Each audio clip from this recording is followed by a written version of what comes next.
The Holy Bible, New Testament, New International Version, the Book of John chapter 5, verse 1 to 47. The healing at the pool. Some time later, Jesus went up to Jerusalem for one of the Jewish festivals. Now there is in Jerusalem, near the sheep gate, a pool, which in Aramaic is called Bethesda, and which is surrounded by 5 covered colonnades. Here a great number of disabled people used to lie: the blind, the lame, the paralyzed. One who was there had been an invalid for 38 years. When Jesus saw him lying there, and learned that he had been in this condition for a long time, he asked him, "Do you want to get well?" "Sir," the invalid replied, "I have no one to help me into the pool when the water is stirred. While I am trying to get in, someone else goes down ahead of me."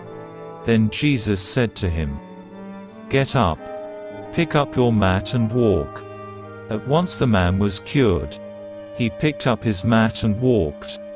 The day on which this took place was a Sabbath, and so the Jewish leaders said to the man who had been healed, "It is the Sabbath.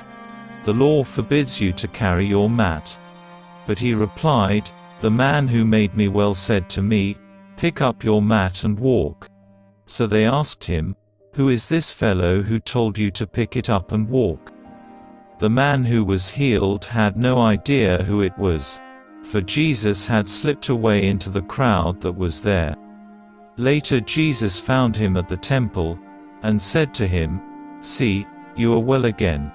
Stop sinning, or something worse may happen to you."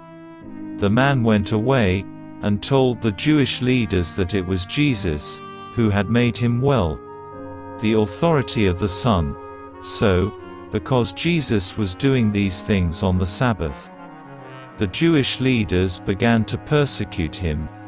In his defense, Jesus said to them, "My Father is always at his work to this very day, and I too am working." For this reason, they tried all the more to kill him. Not only was he breaking the Sabbath, but he was even calling God his own Father, making himself equal with God. Jesus gave them this answer, "Very truly I tell you, the Son can do nothing by himself.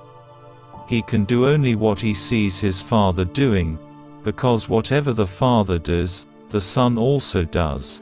For the Father loves the Son, and shows him all he does. Yes, and he will show him even greater works than these, so that you will be amazed. For just as the Father raises the dead and gives them life, even so the Son gives life to whom he is pleased to give it. Moreover, the Father judges no one, but has entrusted all judgment to the Son, that all may honor the Son just as they honor the Father. Whoever does not honor the Son, does not honor the Father, who sent him. Very truly I tell you, whoever hears my word, and believes him who sent me, has eternal life, and will not be judged, but has crossed over from death to life. Very truly I tell you, a time is coming, and has now come, when the dead will hear the voice of the Son of God, and those who hear will live. For as the Father has life in himself, so he has granted the Son also to have life in himself. And he has given him authority to judge, because he is the Son of Man.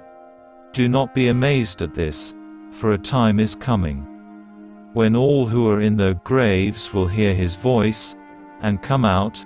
Those who have done what is good will rise to live, and those who have done what is evil will rise to be condemned. By myself I can do nothing.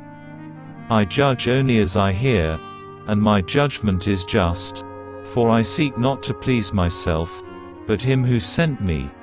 Testimonies about Jesus. If I testify about myself, my testimony is not true.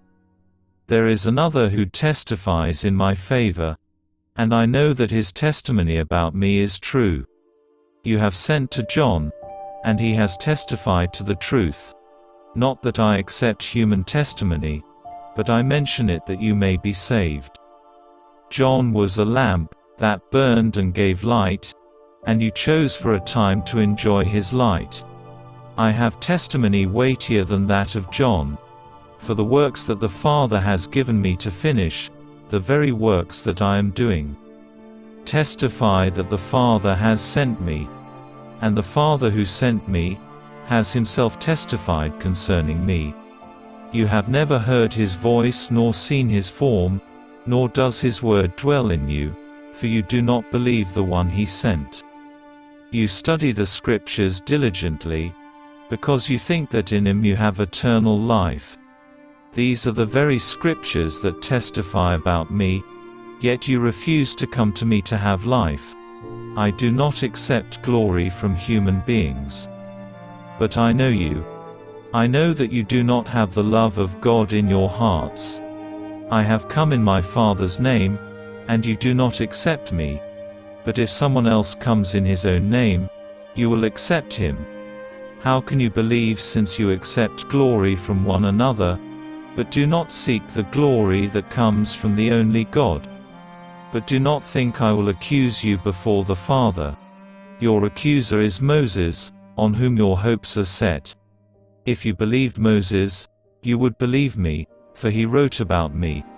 But since you do not believe what he wrote, how are you going to believe what I say?